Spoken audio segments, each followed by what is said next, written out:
Hey guys, it's History Behind the Warrior and welcome back to another Mortal Kombat 11 video. Now by the time this comes out, it would have been a week since the release of Mortal Kombat 11 Aftermath. So with this being said, and a story being available for quite a substantial amount of time, this video will be me reviewing the story, so consider this your spoiler warning right now, as we'll be going in depth and talking about the pros and cons of the story, what I liked and what I didn't like, as well as my overall thoughts on the ending itself, because it raises a lot of questions that I do wish to touch on in a separate video. Now this being said, let's talk about Mortal Kombat 11 Aftermath and whether or not I feel like it was a worthy successor to the main story and if it exceeded my expectation. Now Aftermath alone as a premise is one that I find very interesting. The idea of going back to the main story and altering and changing the path of how it originally went is one that most certainly does interest me, because I have been pretty vocal for the most part, but whilst I didn't mind MK11's story, the ending felt very open-ended and did leave me coming away feeling rather disappointed with how it concluded, and giving it a somewhat definitive ending is one that really engaged me once it was announced. Now the premise is pretty damn simple. Fujin can't weave the hourglass of time without Kronika's crown in his hand, as he took off Kronika's head, destroying the crown. So he has to put together a team of Fujin, Shang Tsung and Nightwolf to go back in time and retrieve the crown. But there is far more going on here than one might imagine, especially when you take into account the treacherous nature of Shang Tsung. It makes for a very interesting dynamic and a compelling story where anything can really happen here. One of my big favorite parts of the story was the focus on the DLC characters. You see, typically DLC characters can be seen as icing on the cake post-release, but here they are front and center and really given the stage an opportunity to show what they are all about. And honestly, it's an amazing spectacle to see them work together. There's amazing homages, even in the very first chapter with Nightwolf, and it just keeps getting better and better as it goes on. And it's nice to not just have them as somewhat plain DLC characters, but lack any history or personality. It's a really good pro about the Aftermath story as a whole. Plus, Aftermath's story is really able to capitalize on some of the underused characters. It's a really good opportunity for them to shine, and I'm all for that. Now, a bit of somewhat biased praise that comes from me is Kari Tagawa with his portrayal of Shang Tsung. Although Kari for the most part is basically the Shang Tsung, the version that he plays here is quite different from his movie counterparts, as he's far more charming and coy in his character, being able to play anything off with what I would deem as a shit-eating smile. It's honestly one of my favorite parts of Aftermath as a whole, and considering how old Kari Tagawa is as an actor, I feel like this is a really nice way of still having him be in the Mortal Kombat universe. It's a really nice touch and a really nice homage, so props to NRS for going out their way to get him to play Shang Tsung. Another really nice touch I liked here was the characterization of Fujin. My goodness, Fujin has somewhat really lacked character for a very long time now, as he wasn't given a position to shine in the 3D era, but man was it really worth the wait. Fujin's characterization in MK11 is everything I wanted Raiden to be and more. Fujin is far more human than Raiden, showing that he has a sense of humor, enjoys the basics of human pleasure, and even takes the time to explain how unlike Raiden he learned about human compassion. He went out of his way to understand how they tick and work, and that's the incredible part of Fujin as a character. So seeing him be in the game and be the way he was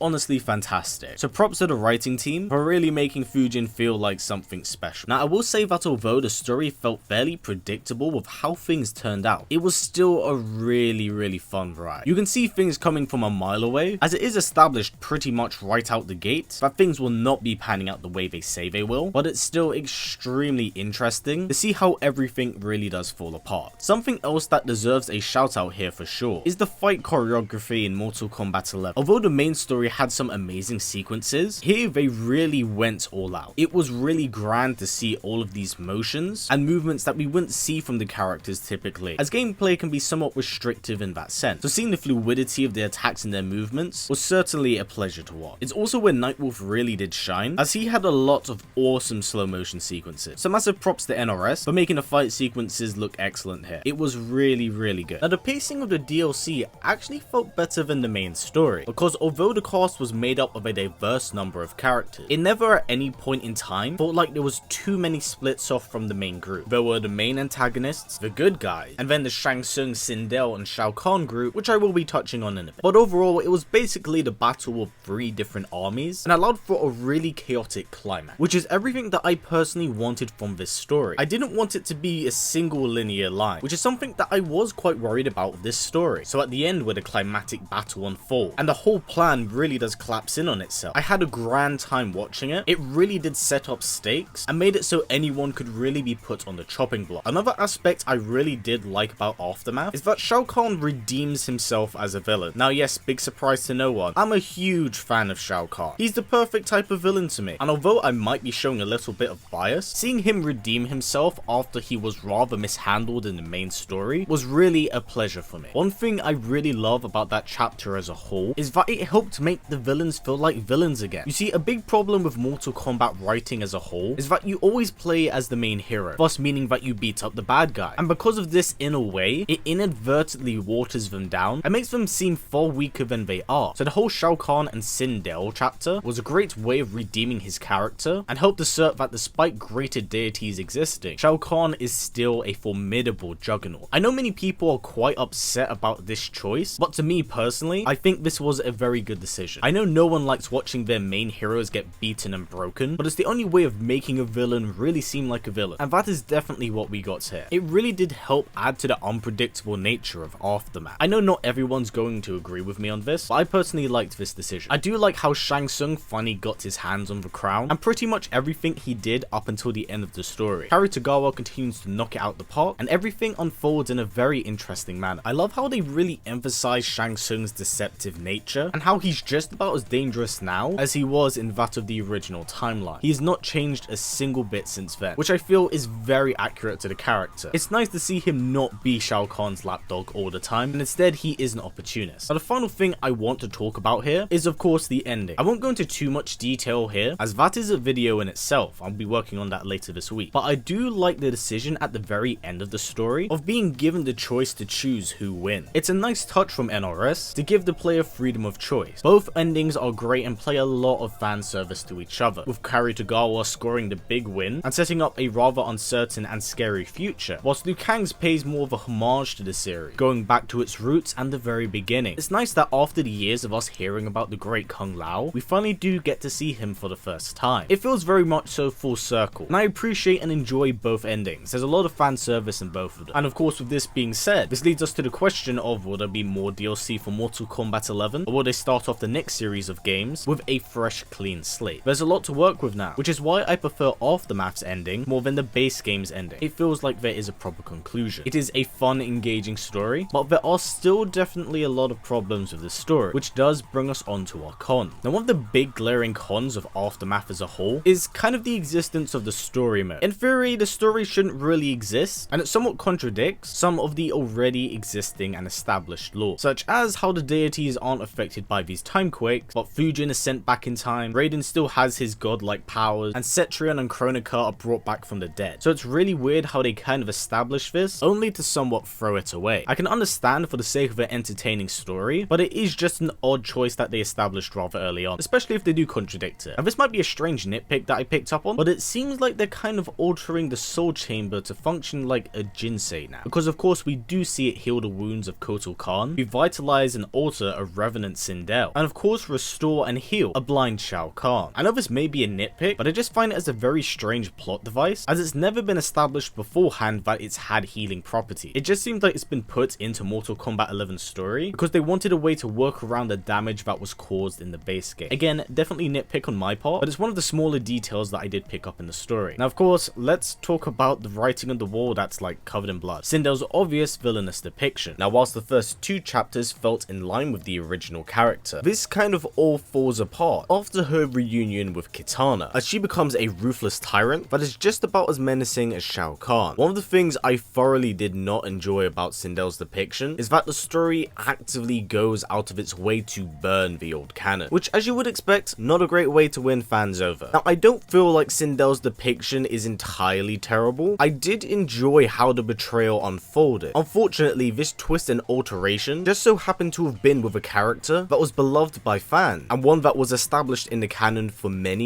years. So for me, whilst I like everything that transpired with evil Sindel, it's 110% not in line for the character, and thus it just kind of feels forced. As I think a big argument right now of fans of the series are saying that this could have all been redone, and I agree with them up to a certain extent, but I have to be rather realistic and say that this never was going to be changed. And of course I'm well aware at this point in time that Aftermath's story was written about 11 or so months ago, meaning that it was in fact concocted just established after the game's release. So we must take into account a lot of things here. The actors that they had on set, as this is all done with mocap, the script they had to work with at hand, and all the dialogue that had to have been recorded by the voice actor. There's probably countless other details I'm missing out here, but my point is that it's very clear that they wouldn't have had time to change this, because one, Sindel was quite pivotal to the main plot and how the betrayal unfolds into the climax of the game, and we must keep in mind that Sindel was released about 6 months ago, with 4 of the 6 months right now being in quarantine because of the whole situation with the world. So there was definitely no way this could have been done. From how vocal the fan base has been, I highly doubt we'll ever see a retcon like this again, which is something that I am happy about, because like I said, outside of the first 2 chapters, when Sindel does come back and seems like her old self, I really enjoyed her depiction, which is what makes it ultimately much more upsetting to watch all of that established lore and canon be thrown away. Now, not to drag this Sindel section out, but there are 2 more aspects of this character that I didn't really like, and the one most glaring and obvious one is, why is Sindel so incredibly strong? Like, don't get me wrong, it kind of made sense in MK9, as Sindel was infused with the power of Shang Tsung to fight and kill Earthrealm's defenders, but in Mortal Kombat 11 right out the gate, she seemingly has the strength and power that can rival God, and judging by her relationship with Shao Kahn, it feels like she was written as Shao's physical equal, so I don't really know where this came from, but it does definitely feel out of place. Don't get me wrong, there's some amazing sequences in the main story that really show off how incredible her power can be, but to me, Sindel has never really been that strong. It feels rather disingenuous and ham-fisted with how she's been altered. And the final thing that really did confuse me is how everyone just seemingly takes her word, despite the villainous reputation that everyone's also very aware of. There's 2 rumors floating around about her, how she committed suicide and how she was an evil villainous queen. It just kind of baffles me as to why this has been done. So with everyone being aware of this, why does Kitana take her word for it? Why do the Shogun take her word for it? Why do the Tarkatans take her word for it? It feels like everything that happens with her is a really big plot convenience, and it feels very unnatural considering how pivotal she is in Aftermath's story leading up to the 3rd and final act. Anyway, that's it for me talking about Sindel. Let's jump onto our next topic, as I could be here all day. Another really big con that I feel like I need to address, and I was very displeased with this decision, is the use of Kotal Kahn. Kotal Kahn to me right now feels like a dead joke in the universe. We've gone from Kotal to Kotal Kahn to Kotal can't walk to Kotal can't keep his head on, and to me it seems very clear that they just don't know what to do with Kotal anymore. Like, what is the point of this character? He lost his title of Khan, and he was still in the story for whatever reason to only be killed off. I just don't know why this character's still around if they're just not doing anything with him. He feels like the butt end of a joke that hasn't been funny for the last 4 years, because the only arc that Kotal had in the story overall was him being the love interest of Jade. Outside of that, Kotal doesn't actually do anything for the main story if you think about it. Another con that I didn't really understand, and goes back to the idea of somewhat contradicting established lore, is how Shao Kahn killed Geras. Don't get me wrong, it was very satisfying, but the whole point of Geras' existence is that he's an anomaly. He is a living paradox that cannot die. So why is it Shao Kahn that deals the finishing blow here? I don't quite understand that. Geras has been decapitated, he's been blown up, and it took a bottomless ocean to effectively stop him, but it took one Shao Kahn in order to put him down for good? I don't know about that one. Like I said, I'm a big Shao Kahn fan. This kind of contradicts what's already there. Now, my final con of the main story is that Kronika, as villains do go, looks incredibly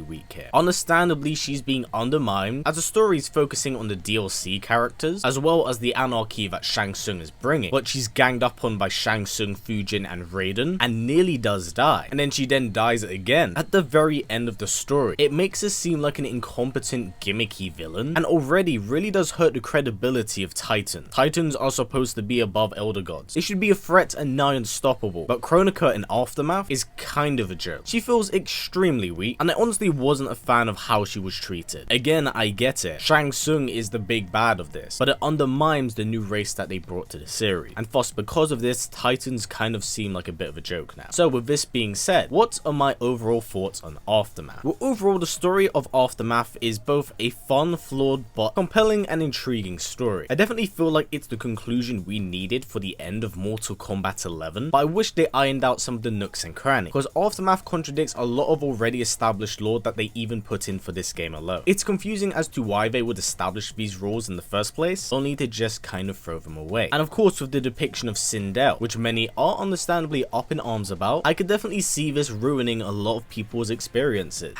However, this doesn't take away from the quality of the solid acting, the incredible fight choreography, and the incredible characterization of Fujin and Shang Tsung. We were able to see more of a human side from a godlike deity, and Tagawa playing Shang Tsung once again was honestly a real treat. There's a lot of fan service throughout the entire story, and the ending in itself is peak fan service, as we get to see the great Kung Lao and have a possible story laid out involving the Order and Chaos Realm. There's a lot of really nice stuff here. I think it's a flawed but very fun ride. I think if you turn off your brain, you can definitely enjoy it, but once you start analyzing the finer details of the story, cracks definitely start to show. If I were to rate it on a scale of 1 to 10, I'll probably rate it as a 7 out of 10. I think the quality is going to vary from person to person, especially with their feelings on Sindel, but there's a lot of engaging moments in the story, and it is actually quite lengthy. It took me about 4 hours to finish, and for NRS's first attempt at creating story DLC, that is actually pretty damn good. So this being said, what are your thoughts on Aftermath's story? Did you enjoy the ride? What parts of the story did you like? Was there anything that broke the immersion for you? Please do comment down below. I'm interested to hear what everyone has to say, as I feel like this is going to be an experience that's going to change and vary from person to person. So please say something down in the comments below. But yes, this wraps up everything I did wish to say here. I will be making a separate video later this week discussing both Liu Kang's and Shang Tsung's ending. I will be going into detail and talking about which one may in fact be the canon one, but there'll be more story stuff on the way on the channel. So if possible, 1, let's try getting this video to about 500 likes, and 2, tick that bell, as we have a lot more Mortal Kombat content coming on the way. So with that being said, without any further ado, please comment, like, subscribe, and share this video with everyone you know. Please take care, and I'll see you all next time.